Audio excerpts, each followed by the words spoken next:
have to say, getting to your apartment is really tough. I tripped over all those crates of rifles and pistols you got hanging out right by your door. Yeah. I mean, there's 393 million guns, man. Where are we going to put them? In this one apartment. Yeah. Armed to the teeth, nowhere to go. I guess before we start, we should really offer a... Meaningless platitudes and condolences to the victims of all the mass shootings. Every single one of them. And our thoughts and prayers, our T and Ps, are with everyone.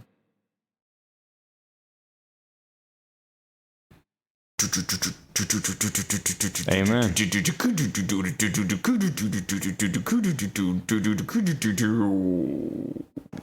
And today on the Radius of Reason, we've got a serious topic today. It's mass shootings. We're going to talk a little bit about why we think they occur, what we can do about it, and just have hopefully a nuanced but open discussion.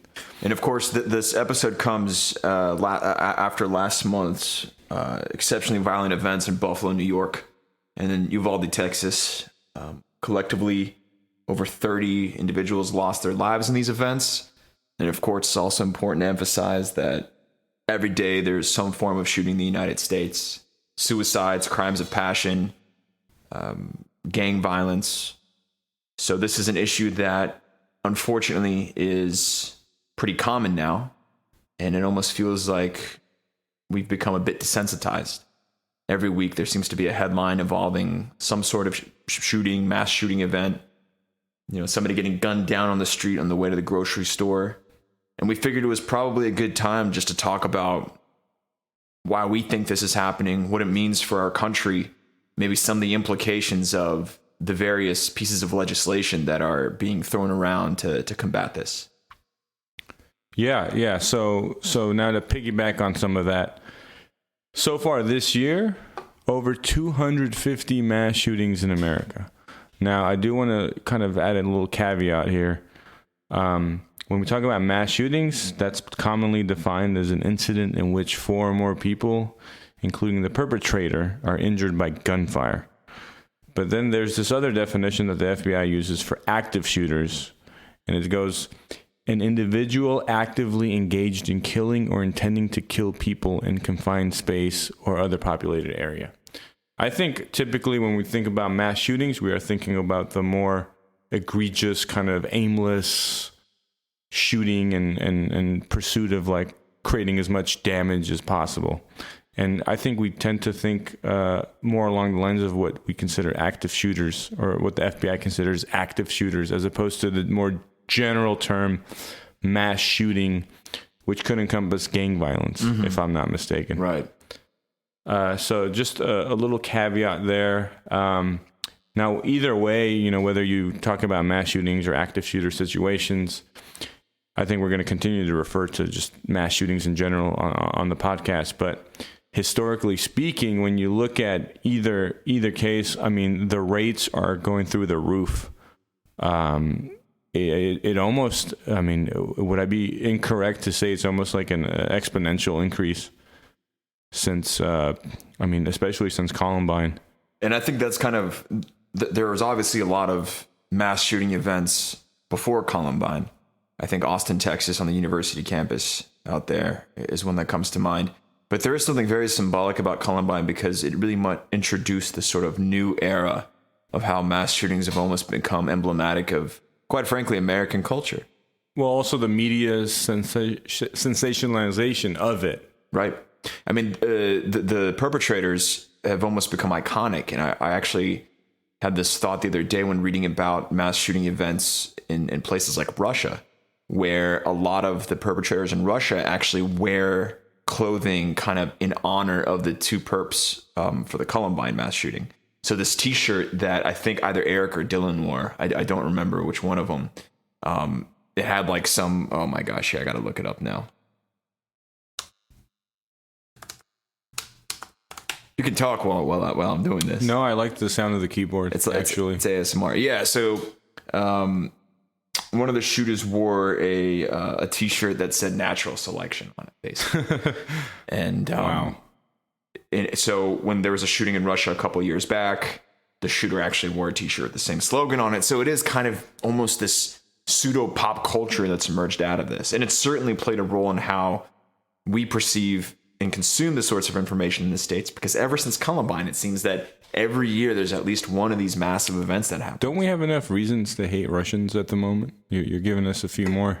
Well, you know what? My self-loathing is probably genetically ingrained, but there's no need to hate Russians. But sticking with like the international scene here, Sure. How do the mass shootings in the U.S. compare to what you've read about overseas incidents? Well, I mean, certainly a couple of high-profile events do pop up. I think first and foremost, there was the shooting in Norway when Breivik, I think was his name, in 2011, shot up it was like a political summer camp for like party youth for like one of the left parties in Norway, and that I think is probably in Norway interpreted more on like the scale of a 9/11, right? This is more of a terrorist attack than something that we kind of might reduce to like a mass shooting here. Certainly, that's not the only country. You also have the very high-profile incidents in New Zealand a few years back with the shootings at the mosques, but also countries like Switzerland, which, you know, when you're looking at rates of gun ownership, is pretty comparable to the U.S., where gun ownership is seen as like a mass, almost cultural thing there, maybe even a social thing, given how much they like going to shooting ranges and how it plays into like Swiss identity. But there was a major mass shooting they had in 2011. I think 14 people died. There was a shooter in a parliament there, took his own life afterwards as well. So it kind of had the quote unquote like symbols and zeitgeists maybe that American shootings have.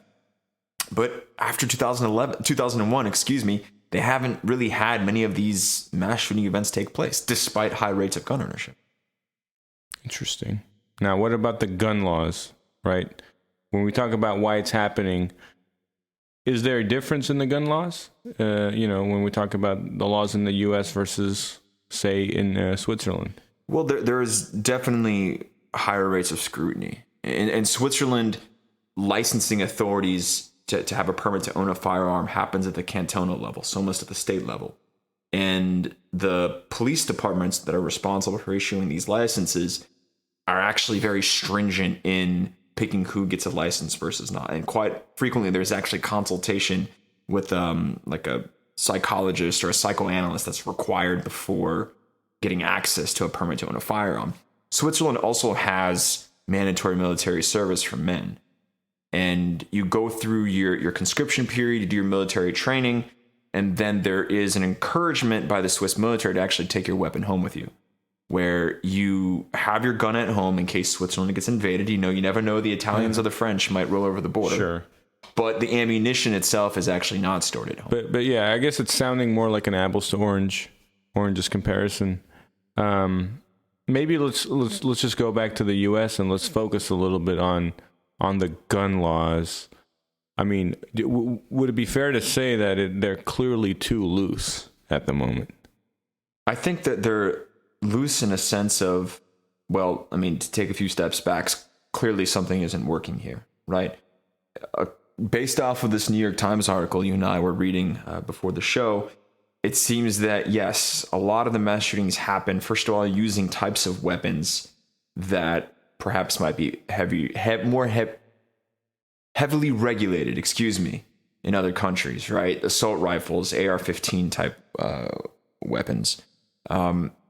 Oftentimes, these shootings are performed by individuals who may have stolen a weapon.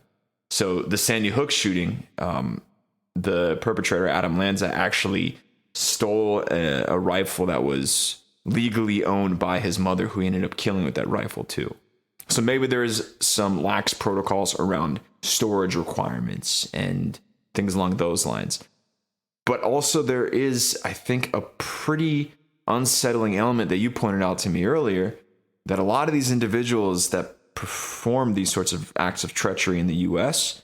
have expressed openly either the desire to hurt themselves or to kill others before doing these things. I think the stat is 46% of the shooters expressed the interest or intent to harm. Right.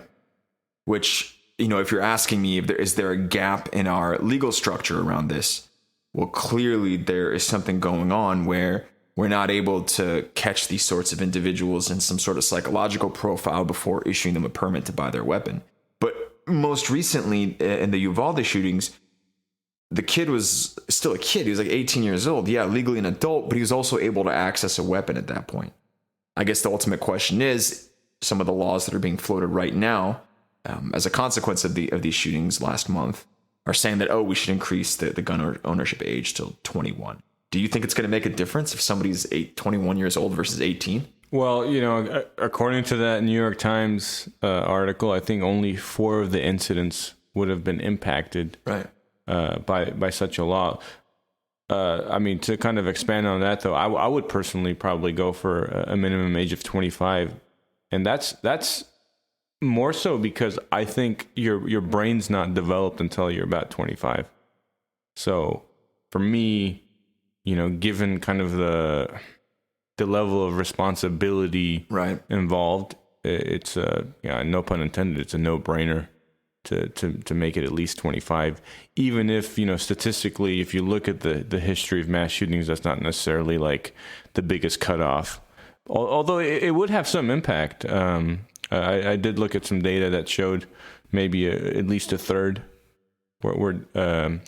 a third of incidents were kind of performed by individuals younger than 25. But maybe less from like a scientific standpoint. Do you think it's going to make that big of a difference for somebody who maybe is thinking about committing a mass shooting at 18 to wait 7-8 years to put the plan into action? I mean, do you think there's going to be some course correction in somebody's life between 18 and 25 that would prevent them from doing something like this if they're fantasizing about it? Well, I mean, it could buy enough time. Yeah, I think it's entirely possible. And any barrier you add, I mean, to me, that's a good thing. That's a positive because psychologically speaking, like humans they tend to be lazy in many ways. And so the more obstacles you can put in front of them, the less likely they are going to follow through with a certain kind of goal. Like starting a Twitter account for this podcast. Yeah, we're not going to talk about that. We're not going to talk. I'll save you the embarrassment. Yeah. It took all of like 10 minutes to do anyways. Interesting. It looks like shit, by the way. Well, that's the aesthetic we're going for. We sound like shit. We got to look like shit. Yeah. So, well, anyhow, back to this. Mental health, I guess, was the next point that we wanted to address. And this is another point that I think you inadvertently brought up in your response to my last question, where if anything changes between 18 and 25, ideally you'd have some system of care in place that would provide somebody the therapeutic evaluation and treatment they need in that time frame. If at 18 something's going on in your life that you are thinking about committing this sort of crime, this atrocity, but if between 18 and 25 there's no access to healthcare, mental health care for you, I mean, really, would that course correction happen? Yeah, no, that's definitely a problem. And then there's also kind of the general like cultural stigma against, receiving mental health support. Yeah, and I think thankfully this is changing with our generation.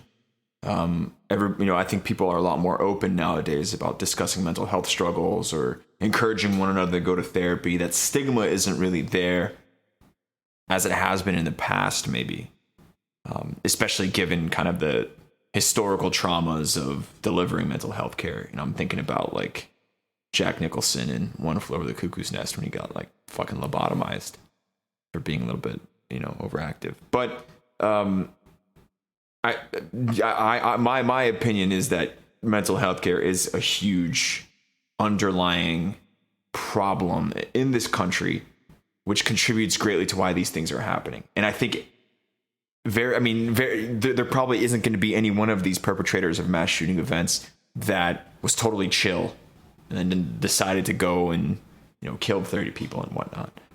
And the fact that we weren't able to identify these sorts of issues, and with many of them, again, for instance, the Sandy Hook shooting, we knew that Adam Lanza, the shooter, had a history of I mean, it wasn't just struggles with mental health. It was also, diagnosed like sensory disorders. And I think he was also dealing with a level of autism. But all of these things made it very difficult for him, which is documented. There's a great New Yorker piece on this. It made him very difficult to fit into the public school system and to maintain stable groups of friends. So he was basically alienated, living by himself, living with his mother, locked inside a room with unlimited access to the internet that kind of fed into a lot of his anger and delusions that contributed to him killing 20 plus kids at an elementary school. And the question is, like, if this was an individual who was receiving a level of treatment already, but still managed to slip through the cracks, so to speak, I mean, what does that say about our greater healthcare system in this country? Well, I mean, that could be a podcast on its own. Yeah. Just discussing the issues with psychotherapy in general. But yeah, more generally, I guess the field of psychology. I mean, we can definitely spend quite some time on that. Another point, gender being kind of an issue where the vast majority of these incidents are perpetuated by men. What do you have to say about that? I mean,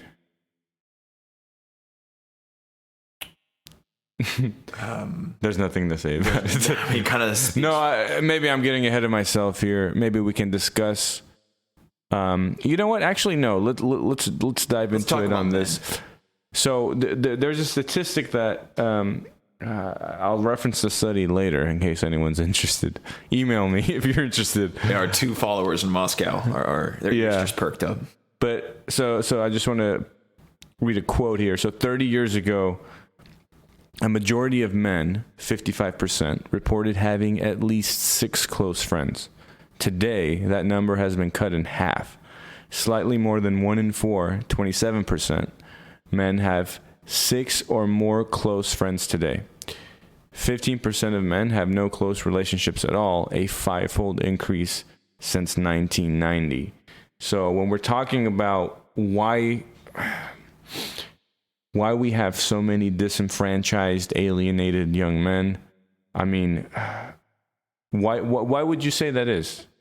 What is going on in America in particular that leads to this situation for young men, this kind of isolation?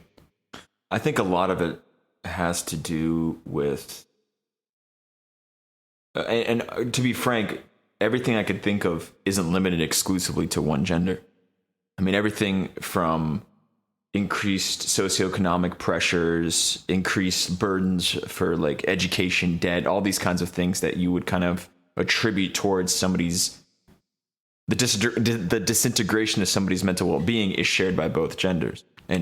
But is there something inherent to males biologically that might exacerbate kind of these environmental forces? Well, this is where I turn the microphone to our resident tribal expert.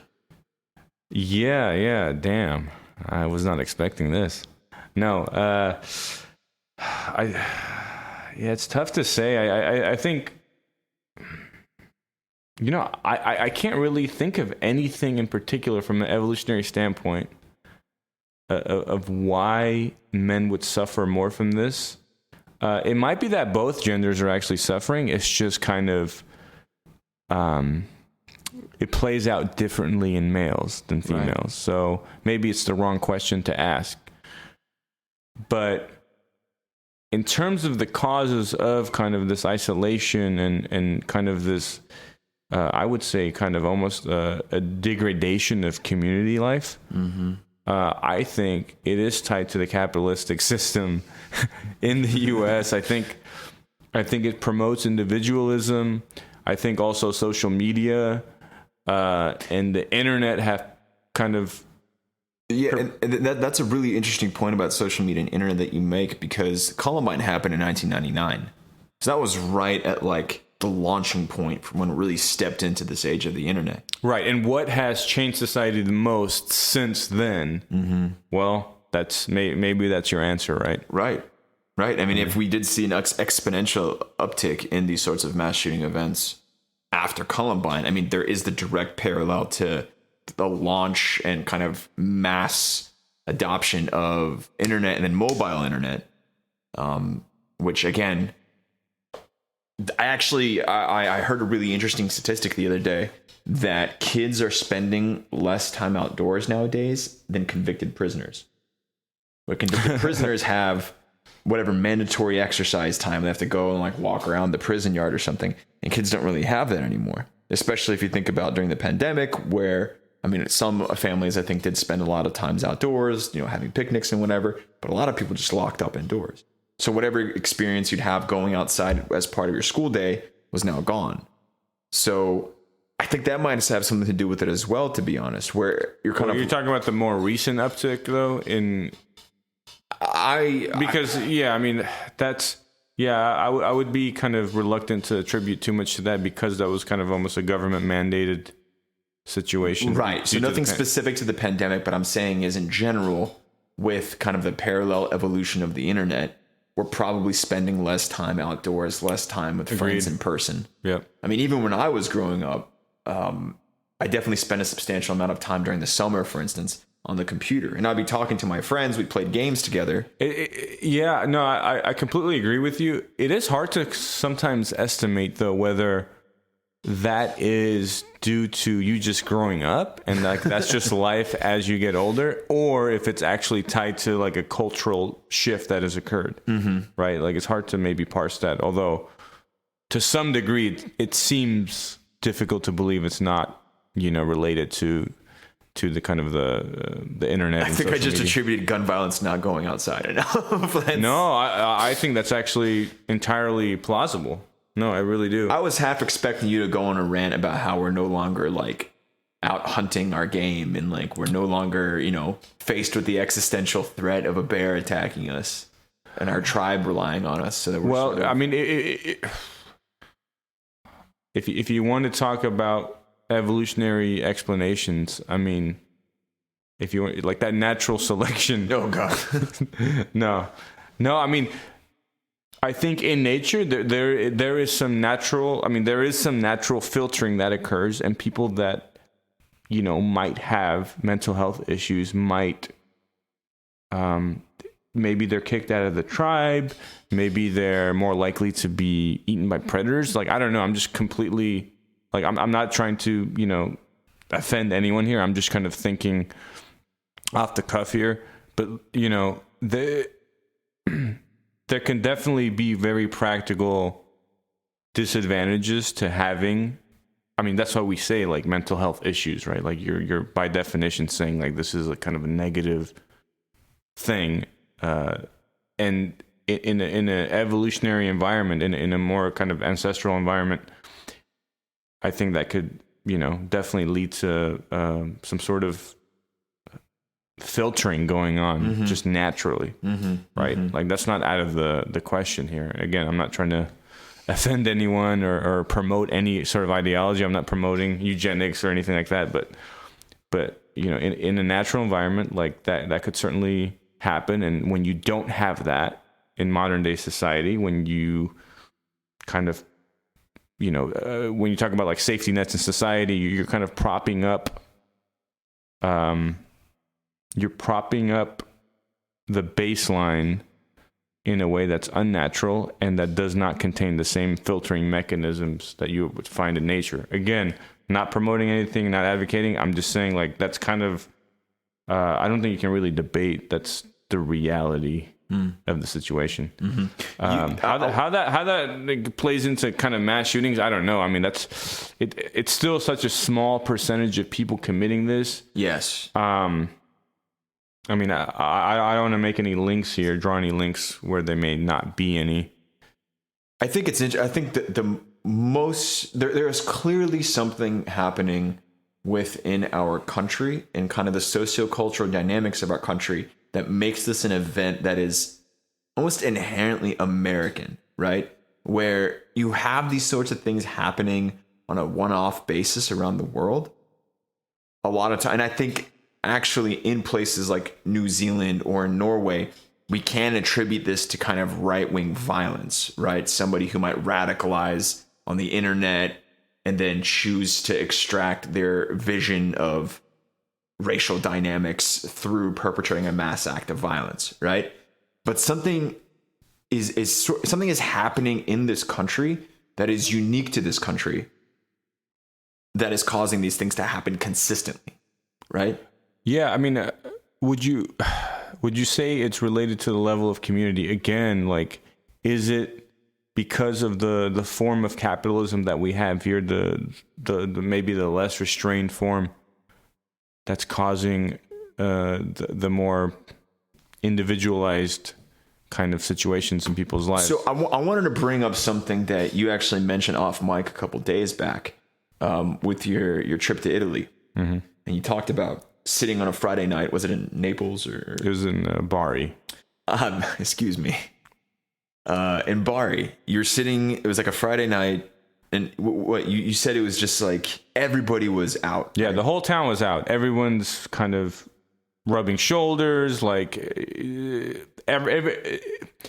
it's almost like one big tribe, and everyone's connected. And going back to the evolutionary thing, real quick, I talked about maybe one side of it, and maybe emphasized it almost too much. But the other side of it is, when you do have kind of these tribes in the ancestral environment, everyone's got each other's back, generally speaking, right? And there's a strong bond. You don't let people slip through the cracks. In the same way, I was kind of talking about Italy, how they seem to have a much stronger sense of community. Mm-hmm. Honestly, I mean, it kind of hits you. It's not something you even think about. Like, you just see it and you experience it.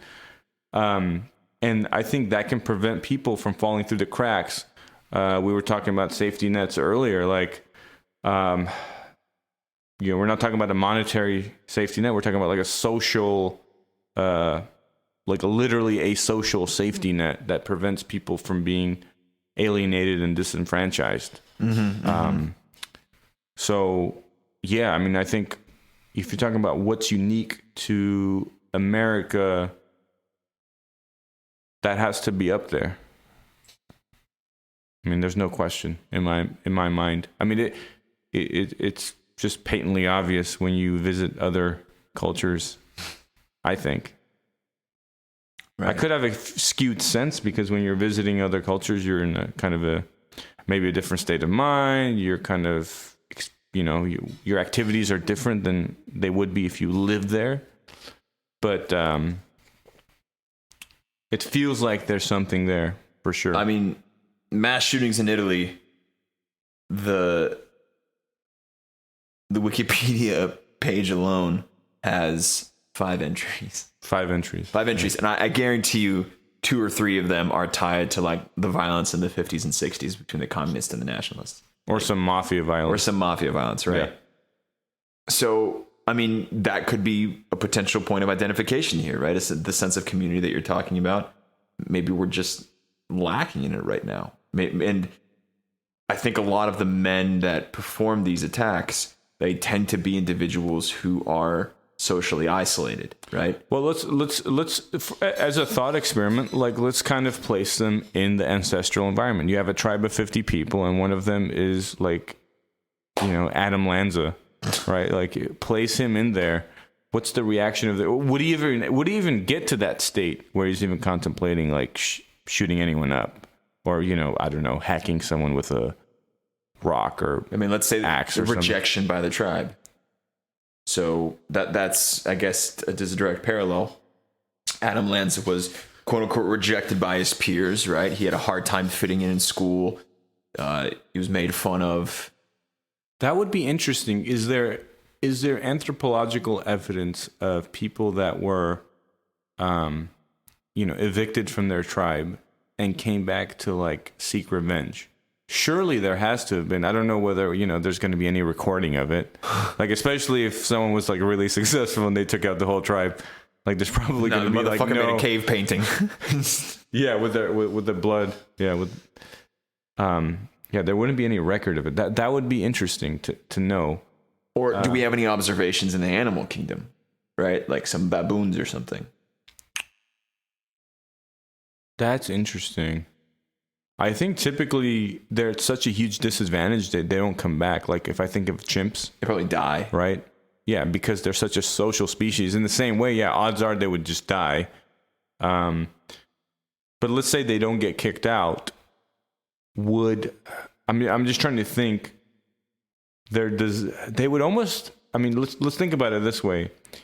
They would almost never form the desire to kind of like shoot everyone up in their village, because that would actually lower their chances of survival. Mm-hmm.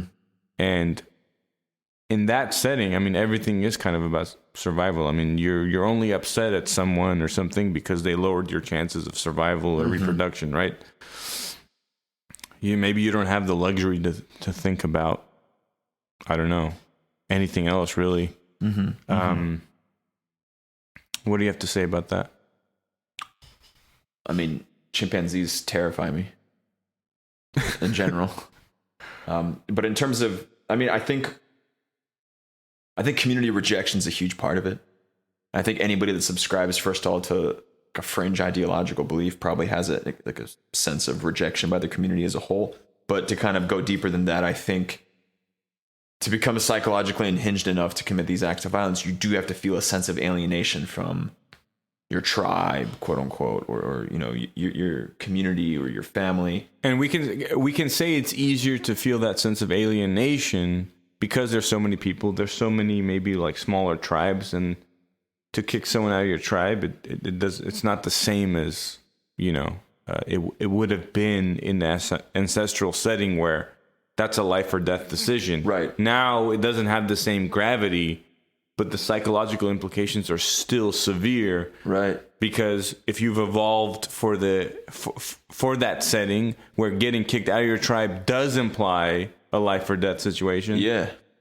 Even though it's a mismatch in terms of like the reality of the situation, it might actually propel someone to react in a way that is maybe proportional to the perceived severity or the subconsciously perceived severity, even if in reality it doesn't carry the same weight. Right. But again, I mean, these sorts of circumstances still happen in different countries, right? You still have people that are social outcasts, that are rejected by their peers. And yet, even in countries that have high rates of firearm ownership, you just don't have the same scale. But like we said, yeah, it's an issue of like scale and frequency, right?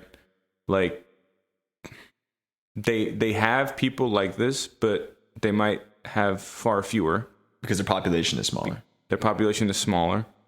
Or even if their population is large, the frequency of people being alienated is, again, much smaller than you would find in the U.S. Hence, the population to draw from for these mass shooters is you know, it approaches like, you know, statistically like negligent or negligible. That wasn't even a coherent graphically or grammatically coherent. So maybe we can scratch that last few sentences out of my mouth. No, we're going to keep everything. But you know what I mean? Like statistically, it could just be a question of statistics. But it's hard to get like these exact rates, right? Like how are you going to do a study to determine, okay, this percentage of young men are, you know, kind of becoming disenfranchised in a particular society. Like that's an exceedingly difficult task. And we don't really have the tools in sociology or psychology to even probably, you know, in a reliable way determine that. So, yeah, hard to answer that. All right. What are we going to do now that we've dissected these issues and kind of why we're seeing these incidents, especially in America? What are we going to do about it? Well, it seems that right now there's a lot of pieces of legislation floating around. And almost entirely based on just gun laws. Yeah. Right? Yeah. So, I mean, the gun law proposals, raising the minimum age to purchase certain guns to 21. Where's the proposal to abolish capitalism? I think the libs are working on that. The libs, that's right. The libs. The liberal hive mind. So 21 to purchase weapons. Expanding background checks to cover private sales. That's actually an important one too, because a lot of the firearms used in some of these shootings were purchased from like a peer-to-peer sale, which doesn't have as stringent of a coverage point for background checks. That kind of seems like a no-brainer. Encouraging safe gun storage and punishing people who don't. Hold on, on that point, expanding background checks to cover private sales. Yes. So this New York Times article, it says only 4 incidents would have been affected by that. Right. Which is a tiny amount, relatively speaking. Sure. But, go ahead. Maybe all of these in conjunction. Right. Yeah. So, encouraging safe gun storage, as I mentioned. Again, this is something that's done in places like Switzerland. Seems like a pretty natural, no-brainer thing. You just have certain standards by which guns are stored at home. What about storing it in the pocket of your jeans, pointing to your left nut while it's loaded and the safety's off? I mean, you've told me that's like a thing you do, but I think that comes down to personal preference at that point. Right nut, personally, for me. But I like to take risks. Live dangerously. Banning the sale of large capacity magazines. So that one, I mean, what's the argument against that one? I would love to know. I guess it's going to take... Who needs a large capacity magazine? Well, I mean, the whole point of having a firearm is to be part of a well-armed militia in case the U.S. government comes after you. All right, let's talk about this. I like this. Let's talk about this. So, the Patriots are going to stop the U.S. military. I agree. I see your point. I agree with your point. I have one word for you, though. Afghanistan. Bear with me. U.S. government, the U.S. military, with all of its drones, all of its aircraft, its F-35s, was unable to effectively fight and deter the Taliban. Taliban did not have much sophisticated weaponry. Most of them had like Kalashnikovs from the previous era. So the argument that, a militia could fend off the government, I imagine, isn't totally empty. I don't personally buy into those fantasies. I think it's LARPing more than anything. But there is a level of validity to the notion that militias that are armed and trained and hiding out in the bushes somewhere could, in theory, be fighting off the U.S. government. Any government, excuse me.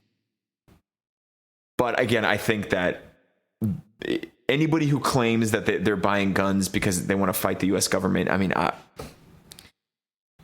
don't buy it. Agreed. It's insane, actually. So I suppose, banning the sale of large gross. Large capacity magazines. No more carbonated water for you. Spicy water, yeah.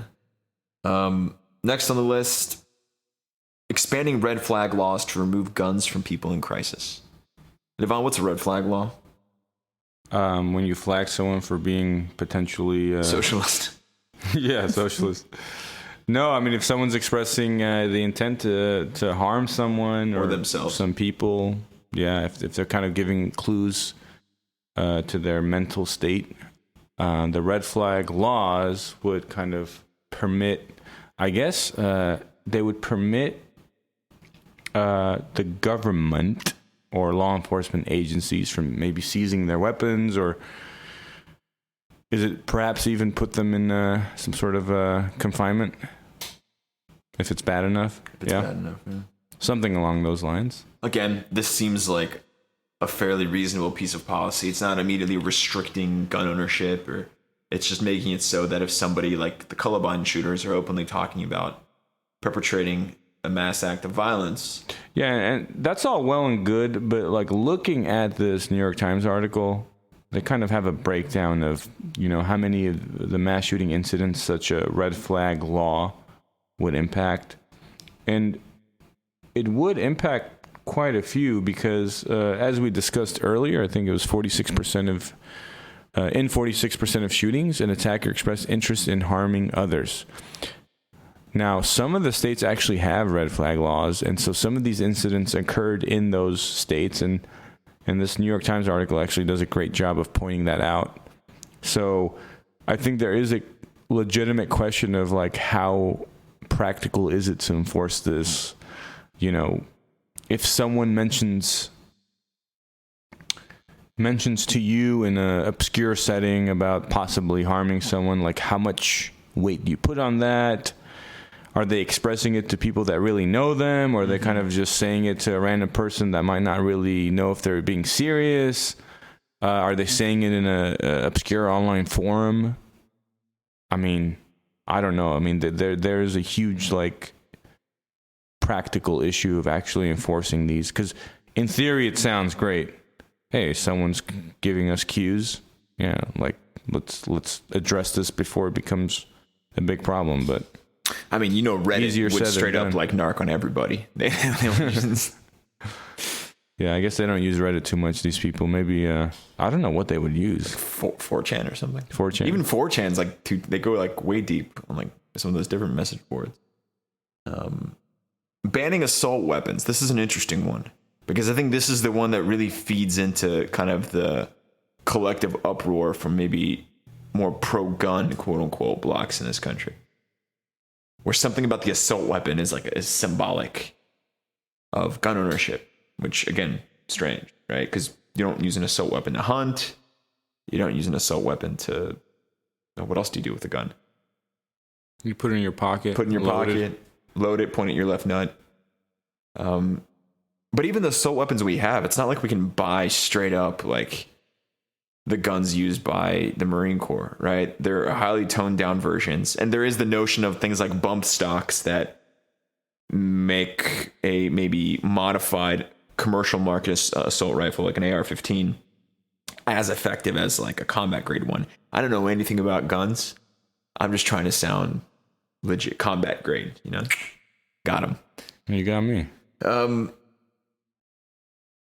This is a tough one, because I feel like this comes down to the Second Amendment right they have in this country, where the reason why people want to own weapons is for, I'm going to call it self-protection, right? I don't know how many people actually own guns with the intent to fight the U.S. government. But getting rid of the assault weapon would I think that's the less pragmatic one out of all of these. Even though I think they're used in what, 30%? 30% of these like mass shootings use some sort of assault rifle. Yeah, I honestly, I'm kind of like you. I don't know enough about the hunting side of this and like how it can be justified, right, for people in other settings, right. And I think this also gets into a really fascinating nature of maybe some of the geographic diversity of the United States, where I think gun ownership in a place like Iowa or Missouri is something completely different than from gun ownership in like Pennsylvania or Washington, D.C., right? Because people who live out in very, very rural areas, you might not have a police precinct or department. No, that's a very interesting point. No. That's very interesting. If you could limit gun ownership or have more stringent laws in the particular states, and make sure also when they cross the states that, you know, this is accounted for. Right. That could be like a nice compromise potentially, where, hey, if you live in Wyoming and, you know, it's like there's, you know, the density is like 3 people per 100 miles. I don't know. You know, like if someone buys a gun, like, you know, they can only do so much damage in Wyoming, right? But it's also, I think there's probably more reasons to own a firearm in Wyoming than in like Philadelphia. Right. Because at that point, you know, not just... No, you have bears. I mean, you have... wildebeests. Yeah, you have wolves. They still have wolves in Wyoming? I don't know. I don't know, maybe. But yeah, you're right. You would have way more reason to... So, I mean, that's reason number one. But also, like, if you were to, you know, shoot anyone up, I mean, like, there's just... I mean, due to the population... also, there's probably less likely to have mental health issues or people with mental more likely Or do you think more? I don't know. Because talk about alienation, isolation, things that we brought up in our arguments initially. But is it different when that is kind of the culture in such a environment where the alienation is not necessarily due to like a rejection, but kind of due to the environmental constraints? I don't know. I think we got to go on the road. We got to go visit Wyoming to tap into this further. I think I've been there because Yellowstone is in Wyoming, right? It straddles some states. I think I've been there too. Yellowstone doesn't count. It's a national park. Nobody lives in a fucking national park. No. But right, I mean, and this kind of gets to the greater point of, as with everything difficult in this country, I imagine it's most likely going to be left up to the states to decide. And that, I think that leads to the greater issue of like the fragmentation of like political decision making in this country anyways, where if you outsource everything to the states, that's kind of, you're stepping back into the era of the Articles of Confederation, right? But there are going to be differing views of gun ownership between Alabama and New York, right? And I think far more important is the ultimate question of, let's say right now, Democrats control executive, they control Congress from both houses of Congress. Is that how you say it? Both houses? Yeah. Cool. Democrats run shit right now. Let's say they get all of this passed, which they probably won't. Do you think it would prevent mass shootings from happening? No, not all of them. I think it would make it harder. I think it would, like, if I had to guess at like a percentage impact, I would say at best, you're probably looking at, I mean, this is completely just wild speculation, obviously, but maybe it would limit or reduce it by 20%. Something like I think there's just way too many underlying issues. And that's kind of what I think the next subject that we want to touch. It's like, what societal changes do we need to make to prevent these mental health issues in the first place? Because typically, like, people want to talk about, what do we do with the mental health issues, right? They're like, how do we, you suggest red flag laws or better background checks, whatever. Like, how do we address the mental health issue? How about we prevent the mental health issue from the beginning, so we don't have to, because once someone gets there, then you've got a serious problem already. And like, there's only so much you can do at that point, right? Right. Your background check is only so effective. Right. So how do we as a society change to prevent these mental health issues to begin with? I mean, we talked about how these mental health issues result from the strength or lack thereof of community in America due to the alienation that these men face. What can we do? How can we have a less individualistic culture, right? Like, how do you, when the underlying forces are so powerful, right? Like when they're intrinsically tied to the economic model of the country, of the most powerful country, the most economically powerful country in the world, like that, how do you change that? That's monumental, right? Like you're not gonna do anything when it comes to the economy, right? To prevent a few mass shootings. Like, this is still, I'm not trying to, like, I mean, look, they didn't, I'm not trying to, they could stomach 1 million plus deaths from the pandemic and they still didn't change their ways. I mean, so this is nothing. Yeah. I mean, in comparison, yeah, this is absolutely nothing. And it would take a lot more to even consider doing anything with the economic model. So what do you do, right? Like, is there anything we can actually do? If it is, unless you think my assumption is incorrect, but I think it's tied to the economic model. Agree 100%. I think what they're going to do, and I think this in itself is not a very likely scenario, given how politics have played out. I think they're going to try to stick some Band-Aid solution on it. Maybe they will, provide more stringent psychological evaluations, right? Maybe.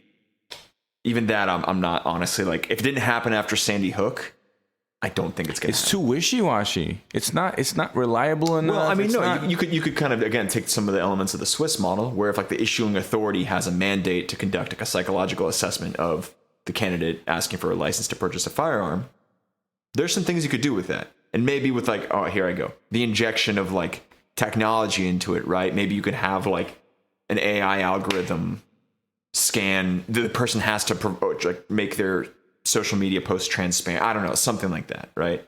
Maybe through the integration of tech and like psychotherapy and analysis, you could weed out a percentage of individuals, right? But some people are also totally chill when they buy the firearms and they lose their marbles a couple years later, right? I think that Band-Aid solutions are obviously not the complete answer, but it could at least put us on a path to try to do something, especially if there's no feasible way we could reform the way by which we do business and conduct our economic relationship, right? And I think that's probably the best we're going to get outside of like a complete rethinking. And I mean, to your point, yes, it's going to be very hard to change this. Again, 1 million plus dead during the pandemic. They didn't give a fuck, right? But eventually we're going to come to a point where how we exist as like an economic body is going to become too unsustainable, right? Where we like completely pump every resource out of the ground, or, you know, climate change becomes a far more like pressing thing. I think there is going to be a day of reckoning when like, okay, this economic model doesn't work anymore. It's destructive, but mass shootings ain't it. It's going to be something far more consequential, unfortunately. Something that impacts the bottom line. Yeah, right. School children, they don't matter. They don't give a shit about school children here. And I think ultimately speaking, that is probably sort of a reinforcing factor for some of these things to come. I think honestly, like any person who is out there contemplating a mass shooting probably sees all of this that's happening as like validation. It's like, oh yeah, nobody gives a shit. Nobody gives a shit about me. Nobody gives a shit about anybody else. Like, therefore, this like nihilistic conclusion I've come to. And for anybody planning a mass shooting out there, you know, don't. Seriously, don't. Like, go do something else. Like, go take out a huge loan and go like travel. Yeah. I mean, if you want to, I don't know, like go do UFC, some MMA or something. Like, I don't know, do something else, man. There's plenty to do. I mean, that is kind don't of shoot like, people up. Yeah. You know, if you kind of come to that conclusion in your life where this is all you can do, I mean, literally, like, take out a fucking loan. There's way more interesting to do. There's way more interesting things to do than shoot people. There's like, you just haven't thought about it enough. If like that's what you want to do, like there's way more interesting things to do. Like you can start a podcast. For someone who's completely lost all hope, whatever. Like there's no way. Yeah, exactly. Start a podcast. Yeah, you could just take out 20 grand and then go on like a massive hedonistic. You could do what the Tinder swindler did, right? You could swindle Tinder users. Yes, that's fun, right? Yeah. So, a few questions, you know, kind of to think about or to discuss as we approach the end of the podcast. Torture as a deterrent to mass shootings. You're gonna have to elaborate on that one. If the punishment for a mass shooting was to say like tie you to like the back of a truck and then I don't know, drive around on a rocky surface, and then I don't know, just you can imagine just a string of like incredibly torturous activities, but never kill them, right? Like do it. Choose activity. Maybe that wasn't a great example, but choose an activity that won't result in death, so they have to continue to suffer, and they would suffer indefinitely, as in for the rest of their lives. But they would never be killed because, you know, oftentimes these people like, you know, commit suicide or whatever. That's the easy way out. Like, don't let them commit suicide. Like, torture the shit out of them. I'm posing this to you as a question. Could that potentially be a deterrent, especially if you like live broadcasted this? Sort of like the modern day equivalent of like a public execution back in the day. What was that Greek myth? It was, I think, it was Prometheus, right? Where he stole the fire from the Greek gods, and they strapped him to a rock, and they had a crow fly by and like take a chunk out of his liver every day, but then his liver always grew back. Yeah, let's do that to mass shooters. No, Levon, I don't think that's a fucking good idea. I think that probably wouldn't deter somebody. And also, I don't know, like, again, like, we need to start pulling metrics up on this stuff, but I don't know how many of these people come out alive from a mass shooting. And I don't think, like, going in to, like, save a bunch of school kids, or I guess if you're a cop from Uvalde, you wait. But going in to prevent a mass shooter, you probably aren't going to be trying to take them alive, right? Right. That's the inherent issue with mass shooters. And I don't think punishment is like. No, I don't think it's going to be a deterrent. How about threatening to torture their family? No, because I think they probably hate their families too. I think torture probably isn't a good one. Sorry, I'm just reading the ISIS handbook right now. How's it going? It's very well written. Are you sending an application in, or is it? No. They don't take Armenians, do they? Just full disclosure to the FBI, this is a joke. Ha ha ha! I love America. Also, I mean, I guess maybe a greater question, a greater conversation. Do you think, and this is probably the topic of another podcast, but do you think this country is even capable of doing something for kind of a collective good? Like, would we willingly surrender any rights to ensure a certain collective good? Yeah, so you're kind of alluding to, like, if we knew for sure, like, restriction X is going to prevent, let's say, 50% of mass shootings, would people still be willing to, like, if God himself came down and said, hey, enact this law, this will prevent 50% of mass shootings, would people still want to, would they give up their right? No, fuck no. I don't think they would. No, they wouldn't. Which really, it begs the question, like, what is the argument? Like, what, is it just mute? Is this whole debate about, like, gun laws and everything mute? Like, how about, the side that wants to keep their guns just admit that they don't care, that they, I mean, not that they don't care, but, like, they value their guns more than the living in a society where this is a regular occurrence. Just admit it. Just say it, because that's the reality. Because we, like we just said, with this hypothetical example of God coming down and laying it down for us. What language would God be speaking? Is God American? Jeez, man, I don't know. Aramaic, probably, right? He'd probably be like hieroglyphics. He somehow speaks illustrations. Right. He speaks in cursive. Exactly. Interesting. Do you think there's any utility to gun ownership? Is there any collective benefit? I don't know about there's individual benefit for if someone does live in an environment like they live in Wyoming and they hunt or whatever. I mean, I don't see any issue with, like, someone like that owning a gun. Like, I don't mind that we live in a country where someone can have a gun in a setting that's appropriate. But you're right, like, in a more city situation, in a more urban situation, I don't know. I don't know how I feel about that. I think, to me, it really seems unnecessary. And I think the amount of public good it would do to not have people with a bunch of guns in urban settings is probably worth the individual cost of not having one. I mean, we live in an urban area with a high rate of crime.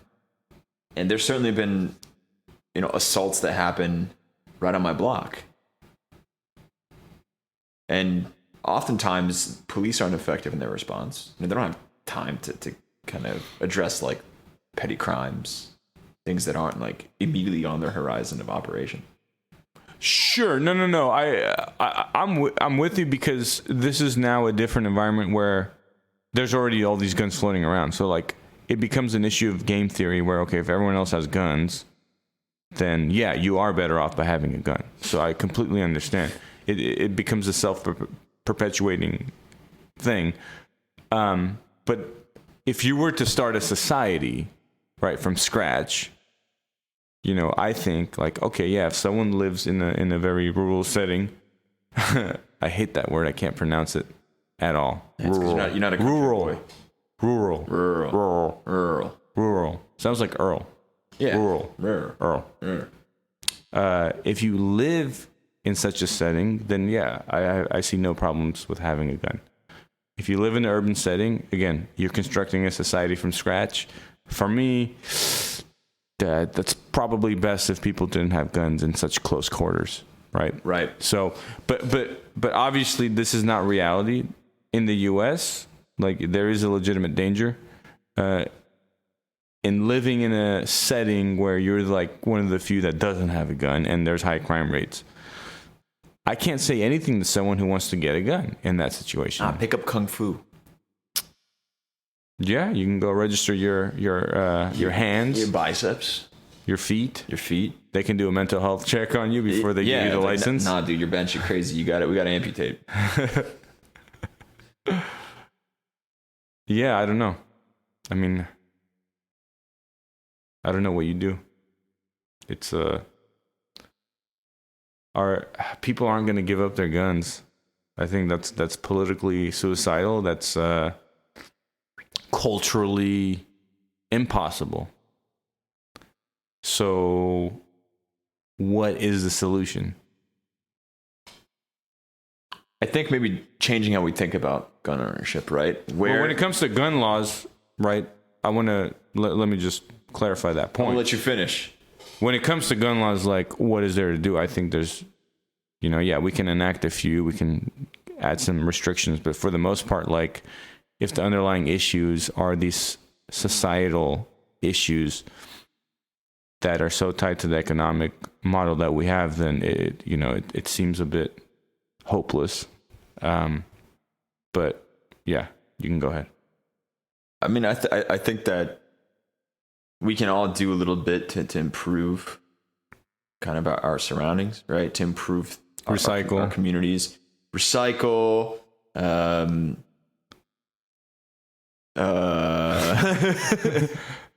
Recycle again. Man, that's why our communities are shit. We can't think of a goddamn thing to do to help. Right. No, but I mean, everybody can do something to make the communities better, right? You can run for your school board. You can go to city council meetings. You can talk to your neighbors. You can organize your block. You can just volunteer at the soup kitchen. Yeah. Yeah. You never know. Volunteer at a soup kitchen. Go and fight for a free and independent Artsakh. These things that make our communities better. If anybody got that joke, email me. Or don't email him. Well, they don't even have my email, so it's not possible. Our email. But our email. Actually, now you can tweet us at radius_of. That's it. That's it? That's our handle. Radius_of? Radius_of. I like it. It's kind of... We can change it. Good. Yeah, we'll have to change that. We might actually get a new co-host too. Not get a new one, replace an existing one. Are you leaving? No. Don't worry about it. I'm not worried. I'll tell you later. Lawsuit. Okay. Did we cover everything we wanted to? I think we got everything. Gun ownership as a privilege and not a right. Did we talk about that? We didn't really talk about it, no. So that's your bullet point. You expand on that. I think it's just kind of the mindset around gun ownership. I think thinking of it as a privilege, as you have to do certain things to maintain your right to own a weapon, right? The Swiss have a huge culture around education on firearm ownership. Not just shooting it, but cleaning, maintaining, storing safely. I think if you're going to choose to own a gun, there's a set series of expectations that one should follow. Part of it is also kind of talking to others about responsible gun ownership, right? I think that's maybe one of the best things that could be done is responsible gun owners need to make it evident what responsible gun ownership entails. That is, in fact, a privilege that if you fall short of certain things, it can be taken away. Hopefully, with some laws in place and a little bit more legal backing. That also involves, keeping your mental health in check and talking to others about improving mental health and things along those lines. Well said. All right. Any questions from the audience?